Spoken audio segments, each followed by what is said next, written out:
আমাদের শুনতে হয় মেয়ে মানুষ সন্ধ্যার পর বাহিরে বের হলেই ধর্ষণের শিকার হচ্ছে, তারপর হচ্ছে তাদের ড্রেস আপের কারণে ধর্ষণের শিকার হচ্ছে। আমি যদি তাদের কথাগুলো মেনেও নেই, আমার কথা হচ্ছে বাসায় কিভাবে একটা মানুষ ধর্ষণ হচ্ছে। আর একটা মানুষের ড্রেস আপ তো তখন আসে তার মানে পূর্ণ 12-13 বছর এরকম হলে। তো আমার কথা হচ্ছে 8-9 বছরের যে এই জিনিসটা এখন স্টপ করা উচিত। আমরা নিজেরাও সেফ না, আমাদের পরবর্তী যে জেনারেশন তারাও সেফ না।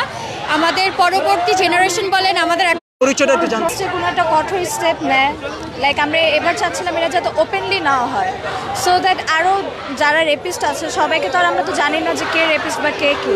কিছু কিছু কেস সামনে আসছে, বাট হাজারের চেয়েও বেশি কেস আছে যেগুলো সামনে আসেনি। সব কিছু ঢাকা পড়ে গেছে, বা অনেকে শরম লজ্জায় বা কারণ অনেকের ফ্যামিলি এই ধরনের অ্যাগেনস্টে কোনো স্টেপ নিচ্ছে না। বিকজ আমাদের বিডিতে একটা মেয়ে রেপিস্ট হওয়া, ওই মেয়েটা বেশি হচ্ছে সাফার করে একজন রেপিস্টের থেকে।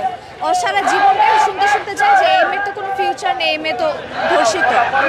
তো আমরা অ্যাকচুয়ালি চাচ্ছিলাম যে সরকার এটার অ্যাগেনস্টে ওপেনলি কোনো একটা পদক্ষেপ নেয়, লাইক সো দ্যাট এটার মাধ্যমে আরও 10 জন যাতে সতর্ক হয়, আর 10 জন যাতে এটাই চাচ্ছি। জানতে চাই আসলে কি ধরনের শাস্তি চান দর্শকদের?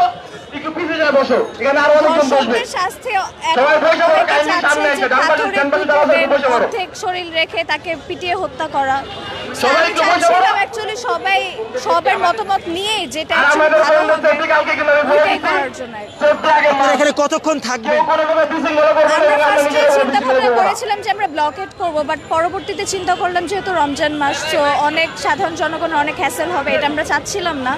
দ্যাটস ওয়াই আমরা এটা চেঞ্জ করে আমরা এখন এখানে কর্মসূচি করছি। আমরা চাচ্ছি যে